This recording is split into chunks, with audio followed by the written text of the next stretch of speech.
প্রিয় বন্ধুরা, চ্যানেলে সবাইকে স্বাগত জানাচ্ছি। আমরা একটা এসএসসির পক্ষ থেকে পাবলিক নোটিশ পেয়েছি। নোটিশটা হচ্ছে 9/3/2026-এ।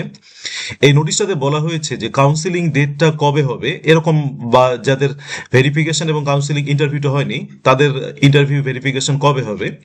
তো সেটা নিয়েই আমরা দেখছি। তো চলো আমরা একটু দেখে নিই নোটিশটা। দেখো, এখানে নোটিশটা কিন্তু দেখো বলছে, this to notify all the concerned that commission is conducting recruitment to the post of assistant teacher. এগুলো আমাদের জানাই আছে যে 11, 12, 9, 10 এগুলোর হচ্ছে।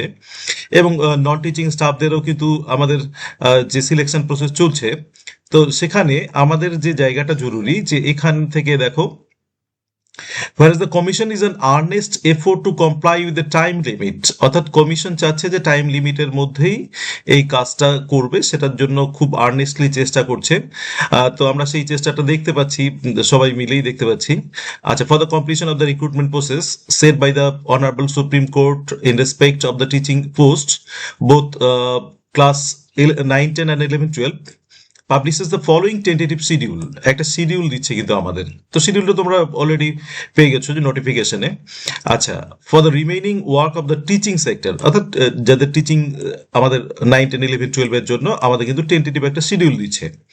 এবং এখানে আর একটা জায়গা আমাদেরকে যোগ করে দিচ্ছে, দেখো, it is reiterated that the selection process will depend upon the outcome of the pending writ petition being WPA.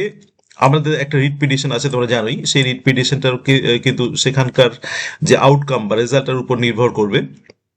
তো আমাদের সেটাই বলছে আর কি। It is further stated that the tentative schedule is subject to some minor changes. কিছু minor changes হতে পারে এর জন্য, due to unforeseen and unavoidable circumstances. তাহলে এটার উপর কিছুটা হয়তো নির্ভর করতে পারে। অর্থাৎ একটা কোর্টের অর্ডার, যে ফাইনাল অর্ডারটা হবে, তার উপরও কিন্তু কিছুটা নির্ভর করবে। এটাই স্বাভাবিকভাবেই বোঝা যাচ্ছে। তো আমাদের নজরটা থাকবে হচ্ছে সেই টেন্টেটিভ শিডিউলটা কি এবং কিরকম হতে পারে। তো দেখো, একটা টেন্টেটিভ শিডিউল আমরা পাচ্ছি। টেন্টেটিভ শিডিউল হচ্ছে ক্লাস লেভেল 11, 12 এর ক্ষেত্রে। তো আমরা 11, 12 এর ক্ষেত্রে ডেটগুলোকে দেখে নিই। ডেটগুলো আমাদের দেখো, অনলি কাউন্সিলিংটা যেহেতু বাকি আছে, আমরা সবাই জানি যে কাউন্সিলিংটা কিছু কিছু সাবজেক্টের হয়ে গেছে। এবং কাউন্সিলিংটার ক্ষেত্রে দেখো 24, 25 এখানে আমরা 3 দিন পাচ্ছি, সরি 2 দিন পাচ্ছি, 24, 25, 27, 28 মার্চের। অর্থাৎ এই ডেটগুলোতে পাচ্ছি। 6 থেকে 11 তারিখ অবধি পাচ্ছি। আচ্ছা, 17, 18 পাচ্ছি আমরা। 20, এটা কিন্তু এপ্রিলে চলে গেল। দেখো, 20 থেকে 25 এখানে একটা অনেক কয়েকটা দিন আছে, বেশ কয়েকটা দিন আছে। তো যদিও এই ডেটগুলো কিরকম ডেট আমি পরে একটু আলোচনা করছি।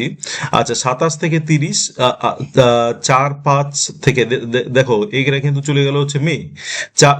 মানে 4ই মে থেকে 8ই মে।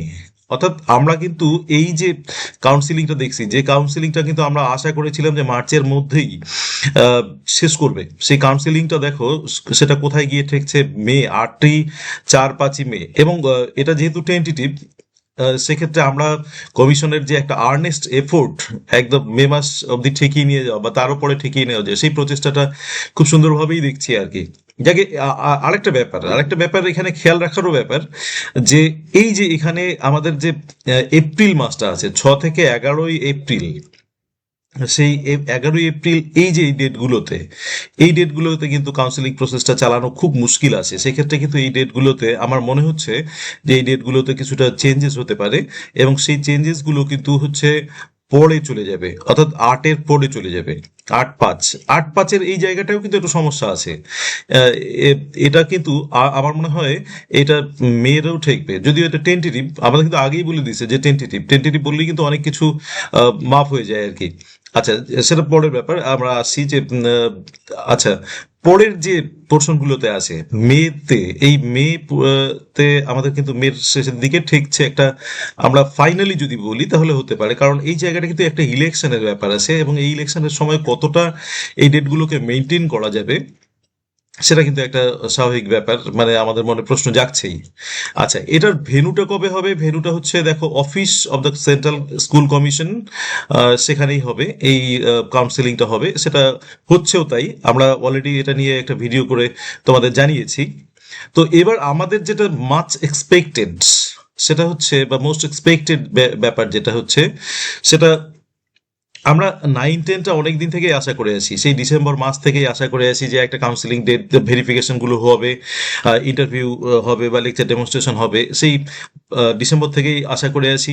এবং কমিশনও অনেকটাই সময় নিয়ে নিল এ ব্যাপারে। দেখো, সেটা এসে ঠেকলো হচ্ছে টেন্টেটিভ ডেটগুলো ভেরিফিকেশনের। আমরা যদি ভেরিফিকেশনটা বলি, ভেরিফিকেশন আর ইন্টারভিউ তো একটা সময়ে একসঙ্গে সম্ভব নয়, বা করাও যেতে পারে না। আচ্ছা, আহ, তাতে একটা সমস্যা হয়তো অ্যারাইজ করলেও করতে পারে, যদিও আমরা ফাইনালি দেখছি যে সেটা কি আদৌ সম্ভব, পরে ভাবছি আর কি। আচ্ছা, তো ভেরিফিকেশনের সঙ্গে ইন্টারভিউটা হবে কিনা, আমাদের কিন্তু এখানে একটা বড় প্রশ্ন চিহ্ন দাঁড়িয়েছে। যে ভেরিফিকেশনের সঙ্গে যদি ইন্টারভিউটা হয়, তাহলে তো সেটা কমিশনকে একটু আগেই ইনফর্ম করা উচিত, কারণ আমরা 11-12-এর ক্ষেত্রে দেখছি যে ভেরিফিকেশনটা আগে হয়ে যাচ্ছে, তারপরে কিন্তু আমাদের ইন্টারভিউটা হচ্ছে। তাহলে এক্ষেত্রে কি ভেরিফিকেশন এবং ইন্টারভিউটা একসঙ্গে হবে? সেটা করা যেতে পারে, যদি কমিশন চায় সেটা করতে, যে না আমরা ভেরিফিকেশনের সঙ্গে ইন্টারভিউটা করে নেব।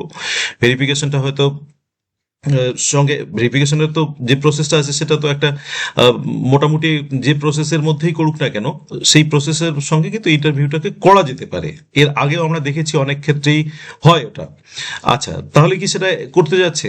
হ্যাঁ, দেখো, যে প্রসিডিওরে কমিশন 11-12টা করছে, সেই প্রসিডিওরে কিন্তু যদি করে, তাহলে তো সেটা সম্ভব হচ্ছে না। তাহলে আমাদের কি নতুন করে একটা নোটিফিকেশন দিবে যে ভেরিফিকেশন এবং ইন্টারভিউটা একসঙ্গে হচ্ছে? এখানে একটা মজার ব্যাপার দেখো, এখানে কিন্তু ভেন্যুটা আমাদের দিয়ে দিছে কিন্তু office of the concerned regional school service commission, অর্থাৎ এখানে কিন্তু রিজিয়নাল অফিসটাতে আমাদের ভেন্যুটা থাকছে। তার জন্য আমাদের এক্সপেকটেশনটা হচ্ছে এবার ভেরিফিকেশনের সঙ্গে একটা ইন্টারভিউ হতেও পারে, যদি কমিশন এটা আগামী ইনফর্ম করে। আহ, আমরা সেটার দিকেও একটু খেয়াল রাখবো, এখনো যদিও সেটা কনফার্ম আমরা হতে পারছি না। তবে এই জায়গাটাতে আরেকটা দেখো, আমার আমার যেটা আন্দাজ হচ্ছে সেটা হচ্ছে এই যে 11 তারিখ অবধি এই জায়গাটায় কিন্তু একটা ভেরিফিকেশন হওয়ার সম্ভাবনা আছে। এবং ভেরিফিকেশনের এই সময়টার হওয়ার পরে সে কাউন্সিলিংটা হতো 17, 18, 20, 25, এই সরি, আমি কাউন্সিলিং এ বলছি কেন, ইন্টারভিউটা কিন্তু 17, 18, 20, 25, 27 থেকে 30 এরকম সময় কিন্তু ইন্টারভিউটা হতে পারে। এটা একটা সম্ভাবনা। তো এরকম একটা জায়গায় কিন্তু আমাদের দাঁড়িয়ে আছি, যদিও কিন্তু এখনো আমাদের ক্লিয়ারলি সেই জায়গাটা কিন্তু বলিনি। আহ, কারণ প্রসিডিওর তো দুরকম হওয়াটা ঠিক নয়, কারণ 11-12-এর ক্ষেত্রে যে প্রসিডিওরটা হচ্ছে, ভেরিফিকেশন আলাদা ডেটে আর ইন্টারভিউ আলাদা ডেটে, এখানেও সেই প্রসিডিওরটাই ফলো করা কমিশনের ক্ষেত্রে ঠিক হবে। আহ, বা কমিশনের উচিত এটাই ফলো করা। তো সেক্ষেত্রে কিন্তু আমরা মোটামুটি ধরে নিতে পারি যে 17, 18 থেকে এরকম একটা ইন্টারভিউটা স্টার্ট হচ্ছে। তবে এই জায়গাটাতে আবার তোমাদেরকে একটা জায়গায় সতর্ক করা হচ্ছে, বা আমরা সবাই আতঙ্কিত ব্যাপারটাতে, যে এই ইলেকশনের, দেখো ইলেকশন কিন্তু মোটামুটি আমরা ভেবে নিচ্ছি যে একটা এপ্রিল মাসে, যেটা প্রত্যেকবারই হয়। এটা এবার বলি না, এটা প্রত্যেকবার যখন ইলেকশনটা হয় আমরা এপ্রিলের এই সময়টাতে কিন্তু দেখি মোটামুটি ইলেকশনটা হয়। তাহলে এই সময়টা কি কি এই ইন্টারভিউ প্রসেসটা চালানো সম্ভব? এটা কিন্তু সেটা সময় বলবে। তো মনে হচ্ছে না সেই সময়টা, মানে আমাদের এই ইন্টারভিউ প্রসেসটা সেই রিজিয়নাল অফিসে হতে পারে। তাহলে সেক্ষেত্রে কিন্তু আবার ডেটটাকে একটু হয়তো চেঞ্জ করতে করতে পারে। আমরা কিন্তু যেটা আগেই বললাম যে এটা একটা টেন্টেটিভ শিডিউল, সেক্ষেত্রে দেখা গেল এই জায়গাগুলো ইলেকশনের একটা কথা বলে সেই জায়গাগুলোকে চেঞ্জেস হতে পারে, কিন্তু আমাদের তো সেটা ধরে থাকলে হচ্ছে না।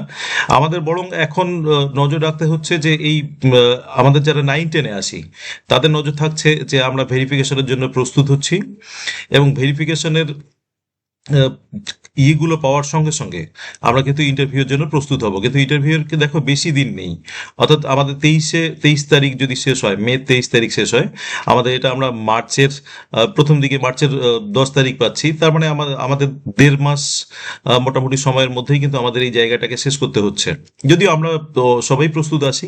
যার জন্য ইন্টারভিউটাকে একদম, ইন্টারভিউয়ের প্রিপারেশনটা নিয়ে নাও। এখন একটা শিডিউল পেয়ে গেছি আমরা ইন্টারভিউয়ের লেকচার ডেমনস্ট্রেশনের জন্য, আর ওয়েট করা উচিত নয়। তোমরা একদম এখন ফুললি প্রিপেয়ার্ড হয়ে নাও এবং ফুললি সেই জিনিসগুলোর দিকে লক্ষ্য রাখো, যে ইন্টারভিউ কি কি টাইপের প্রশ্ন হচ্ছে, 11-12-এ কি কি প্রশ্ন করা হয়েছে, আমাদের 9-10-এ কি কি প্রশ্ন হবে। অলরেডি তোমরা সেগুলোর প্রিপারেশন নিয়ে নিয়েছো, আমরা এটা সবাই প্রিপেয়ার্ড আছো, শুধু একদম মুখোমুখি হওয়ার এখন একটা জায়গা, আমরা অর্থাৎ ইন্টারভিউয়ের মুখোমুখি হব। তবে যে জায়গাটা হচ্ছে সেটা একটা দেখো একটা আমাদের একটা লেথার্জি চলে আসছে, যে এতটা লেন্দি প্রসেস হওয়ার জন্য আমাদের সবার মধ্যে একটা লেথার্জি চলে আসছে। আমাদের যেটা এখন করা উচিত সেটা হচ্ছে সেই গা ঝাড়াটা দিয়ে একদম আবার একটা যে না আমরা ইন্টারভিউর জন্য এখন পড়ছি, আজকে থেকেই পড়ছি, এভাবেই একটা স্টার্ট করা উচিত।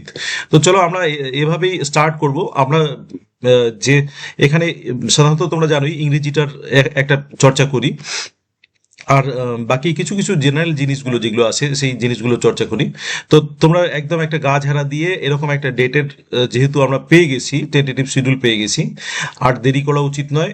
প্রিপারেশন একদম ফাইনাল প্রিপারেশন নিয়ে নাও ইন্টারভিউয়ের মুখোমুখি হওয়ার জন্য। যত সব ভয় আছে সবগুলোকে সরিয়ে দাও, যত সব ইনকমপ্লিটনেস আছে সবগুলোকে কমপ্লিট করে নাও, কমপ্লিট করে নিয়ে একদম প্রিপারেশন নিয়ে নাও। ফাইনালি আমরা ইন্টারভিউয়ের জন্য একদম প্রস্তুত হচ্ছি, 9, 10, 11 ইন্টারভিউয়ের জন্য প্রস্তুত হচ্ছি।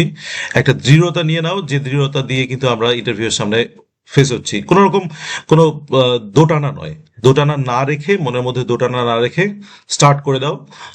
আশা করি সবারই ভালো হবে। Thank you for watching the video. Please subscribe the channel let's learn Blooming Birds and stay tuned.